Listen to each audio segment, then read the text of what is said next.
Hello folks, this is Mike, PC31 the Vinyl Policeman, and this video is a thread response to Chris at the Long Cut, who's got a thread going at the moment, which is a really good one actually, which is the 10 records I listen to most. I've completely overthought this, screwed myself up, made a few lists, tore them up, started again, watched several other people's videos, which has kind of put me back on straight and narrow. I've found it really difficult to separate favourite from listen to most. As I say, completely overthought this one. So these are definitely now not all my favourite records, my 10 plus a few absolute favourites, but I really have tried to do the ones most listened to. And I've, unlike Steve, good old Steve at All the World's a Stage, who's got a spreadsheet and he knows exactly. This is a dream thread for him. It's not for me, and I know for a lot of others as well. So this is my genuine attempt at a bunch of records which I've listened to most over the years. This has changed a lot.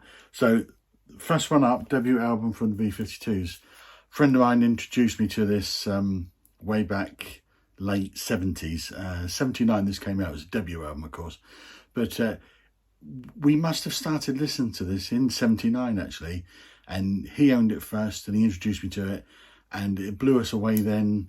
We had many a fantastic drunken evening listening to the B-52s, and this has stayed with me ever since. Played it so many times, so many fantastic tracks on this. So that's my first one, B-52s.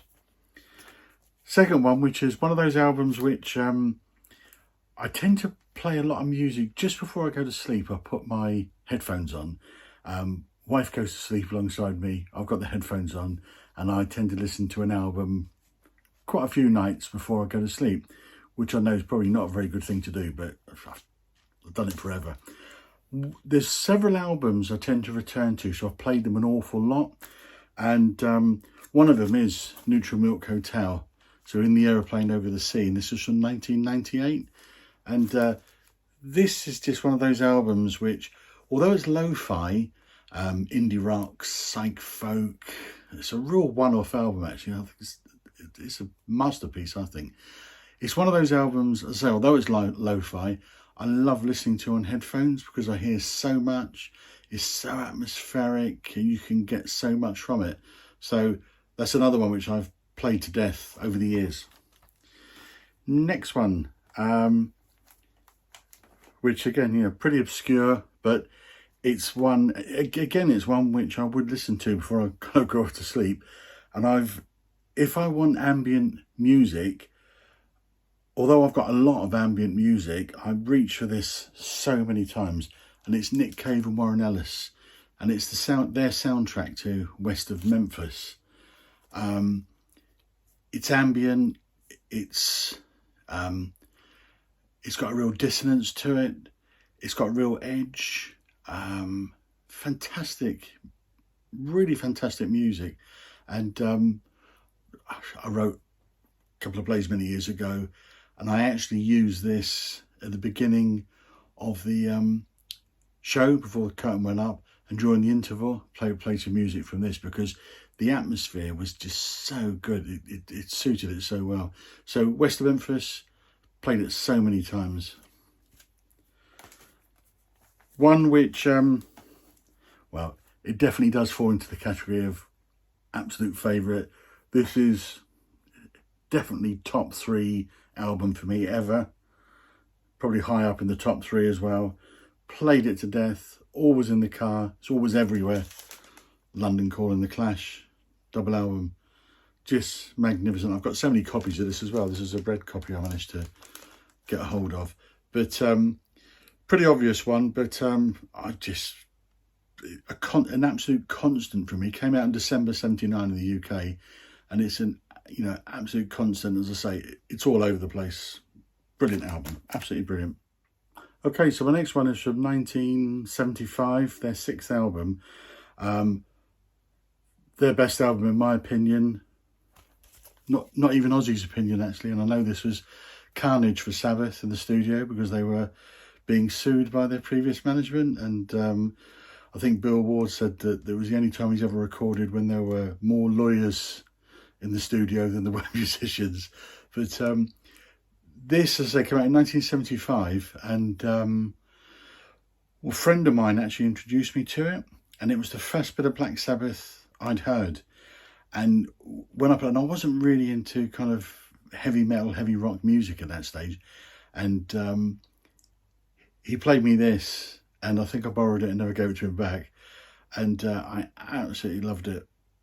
And Sabbath albums, which I heard after that, which I really like about the first 8, just fantastic, especially the first 6, of course. But this particular one, their 6th album from 1975. Fantastic. I played this so many times, got lots of different copies of this one as well. So Sabotage, Black Sabbath. Again, this is an album which isn't necessarily my favourite album of this artist, but been with me forever. Also came out in 1975, his 3rd album, and that's Bruce Springsteen. I've shown this quite a few times actually, but this is my upside down copy, so I thought I'd get it out again.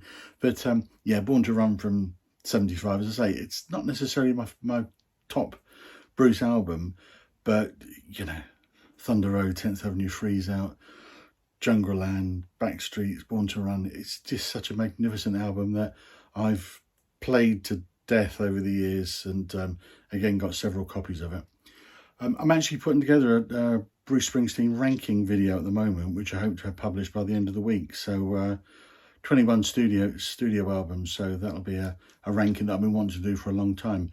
But anyway, most listened to records for me, Born to Run, Bruce Springsteen, definitely one of them. These are in no particular order, by the way.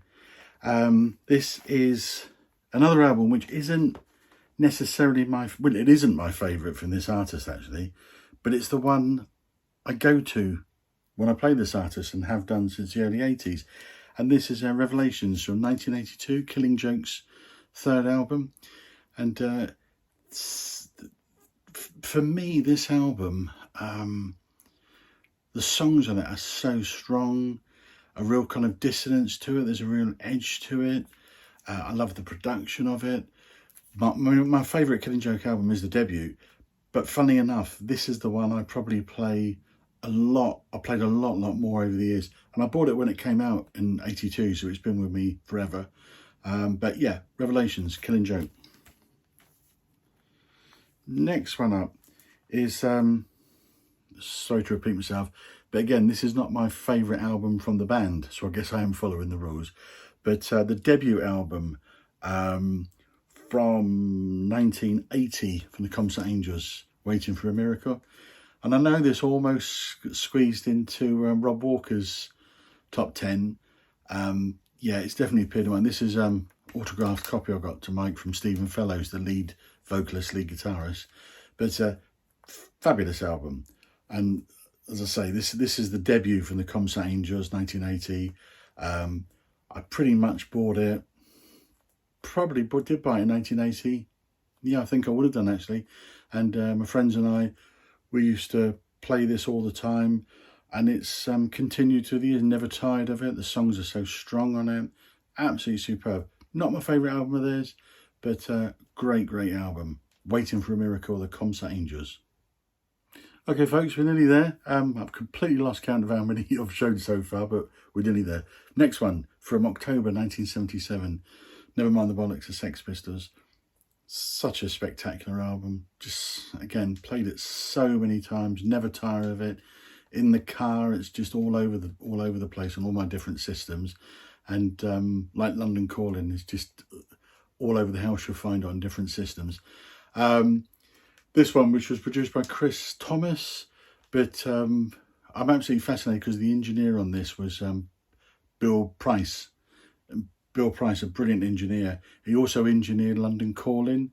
And if you read the stories of London Calling, where Guy Stevens was the producer, he did some great things, but it looked to be, he did a lot of the innovative stuff and really kept the Clash going. But Bill Price was the one who absolutely keep the whole thing, keep the tape machines going, basically. But fantastic tracks, not a weak track on this album. Absolutely superb. Party album for me, which is my favourite album of theirs, and it's from November 1978, their debut album, The Police, Outlander Savoy. And the Police are really interesting, because I think it was, again, Rob Walker actually, I think, said it, that with the Police's albums, people tend to have different favourites. Every Police album seems to have people who would consider it their favourite one, and this is my favourite, the debut. And at this particular time in my life, where I was kind of teenager, going to lots and lots of parties, the music from this, you know, So Lonely, Next to You, Roxanne, Can't Stand Losing You, absolutely fantastic. Got several copies, and this is a blue one I've picked up fairly recently, this one actually. But great album. From 1971? 72, Slade Alive. And out of all these albums I'm showing, this is probably the first, this is probably the earliest one actually. And this is the first band that really got me, Slade, Noddy Holder in particular. And this album, all my friends had it, everybody was playing it, and still love it. One of the greatest live albums ever, I think. Got such atmosphere, really superb. Catches Slade at their best, and so early. This was the album that broke them. So this has been played so many times by me. And the very last one, which I had to show because it came out in 2003, posthumous album, but I've shown this so many times and I apologise for that, but I just play it constantly, and again, it's everywhere. Joe Strummer, Street Call. So that's my 10 and a few extras, I think. I apologise, Chris, but that was my top ones, top listening ones.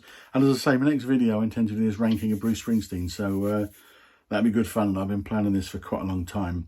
And having seen Bruce just a couple of weeks ago, it's really timely. So, okay, take care, folks.